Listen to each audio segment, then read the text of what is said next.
on va certainement lui parler de son transfert de 80, de 60. Et c'est vrai qu'il va falloir que les performances de Martial sur le terrain soient bonnes, très bonnes. Il va devoir franchir un palier. Alors, est-ce que c'était le moment ou est-ce qu'il fallait certainement attendre? Moi, personnellement, si tu me demandes mon avis, j'aurais certainement attendu un an de plus. Parce que l'avis d'Eric. je me serais bonifié, je me serais peut-être aguerri, j'aurais pris plus de maturité, j'aurais pris plus de confiance. Devant une telle offre, aucun club ne peut ce sont les clubs, résister. Ce sont les clubs. Non mais là tu as de dire j'aurais attendu. C'est Monaco, c'est peut-être pas lui qui a demandé à partir. Attention, c'est voilà, c'est ça. Donc quand on t'explique qu'il y a cette oui. proposition et qu'il faut y aller, oui. et que tu t'y retrouves financièrement, tu y vas. Bon, d'abord Gilbert, c'est vrai ce que tu dis parce que nous on est dans le foot, plus rien ne nous surprend et je pense que dans les années à venir, ça va encore être pire puisque on le dit, on le répète, les Anglais ont des droits télé faramineux qui va faire que ils vont pouvoir tout acheter à des prix qui veulent plus rien dire. Donc juste savoir que joueur de foot, il y a pas de, je l'ai dit tout à l'heure, je me répète, mais il y a pas de cote. On peut comparer ça à la voiture de collection, c'est-à-dire c'est la rareté et le nombre d'acheteurs sur le même modèle qui fait que les prix s'envolent. Voilà, le petit Martial, il a 19 ans, il a flambé en Ligue des Champions l'an dernier. Il a marqué que 11 buts en Ligue 1. Mais il a été bon cette année. Il a bien démarré la saison. Mais c'est surtout, rappelez-vous les doubles confrontations contre Arsenal, contre Turin et contre Valence. C'est à ce moment-là que les gros clubs l'ont vu. Et quand tu regardes le match Arsenal et que tu vois ce gamin, tu regardes la carte d'identité, tu regardes ce qu'il fait sur le terrain, ou même à Turin, le Turbin qu'il aura fait là au grand derrière, tu dis tiens, voilà. Et les mecs ils se sont dit c'est cette année ou jamais, parce qu'après l'année prochaine s'il confirme ou s'il fait l'Euro, il va y avoir 10 clubs dessus. Et puis, mais en fait la deuxième question, Eric, maintenant c'est est-ce que finalement les Anglais sont des gros pigeons?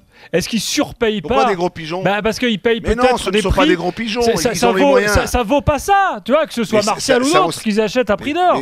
Comme il te le dit Eric, c'est comme si tu vas chez Zara et que tu payes une chemise 4000 €. Non mais non, justement c'est pas ça Gilbert.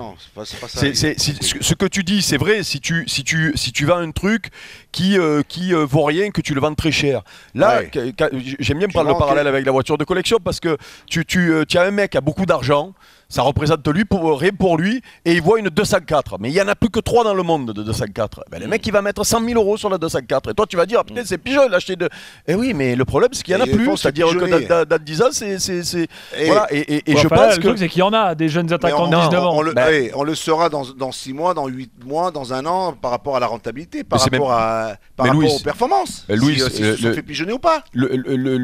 Généralement quand un club achète un joueur de cet âge-là, c'est en espérant faire une plus-value. Quand tu achètes un mec 80 millions, tu dis il ne fera plus de plus-value. Alors, je te dis qu'il fera une plus-value avec les droits, avec l'argent que vont avoir les clubs anglais pendant les 3 ans qui viennent. Tu verras que Manchester United, s'il flamme, il fera une plus-value sur Martial. Ça semble fou quand tu vois ça aujourd'hui. À moi aujourd'hui, Manchester achète 60 millions Martial et qu'il compte faire une plus-value. Je te le signe aujourd'hui. De combien mais je sais pas, mais même si c'est 10, là si avec les bonus c'est 80. Pour moi aujourd'hui je considère mais les bonus ça veut rien dire. Ça on ne sait pas ce que c'est les bonus. On ne sait pas ce que c'est les bonus. D'après Momo tout à l'heure il disait le classement de saison, s'ils arrivent en Ligue des Champions, s'il fait s'ils sont pas. Bon, s'ils sont pas. Non mais bon. Non mais je veux dire tu penses que qu'est-ce que tu appelles une plus-value? C'est une plus-value. Louis, 80, il faut quand tu vois les joueurs qui ont été vendus cette année et les prix qui ont été pratiqués. Il faut se dire que dans les 2-3 ans qui viennent, parce que les droits télé ils vont être peut-être prolongés, peut-être ils vont être même augmentés dans 3 ans. Je crois que c'est tous les 3 ans ou tous les 4 ans là-bas chez eux. Donc ça veut dire qu'un joueur à 100 millions peut-être dans 2 ans, ce sera plus rien. Puisque maintenant, tu as un Code Dogbia qui a fait 6 mois à Monaco, qui est vendu 40 en Italie, lui qui est vendu 60 en Angleterre.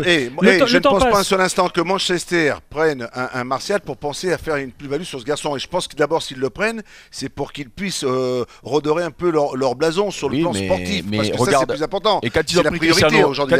Quand ils ont pris Cristiano à l'époque. Ah oui, mais ils l'ont pas acheté 60 millions. Mais non, mais ça fait rien, c'est pas ça ce que je veux t'expliquer, Louis. C'est un grand club, Manchester United. Ils avaient le plus grand joueur du monde de chez eux. Et qu'est-ce qu'ils ont fait quand on leur a proposé 100 millions? Ils l'ont vendu.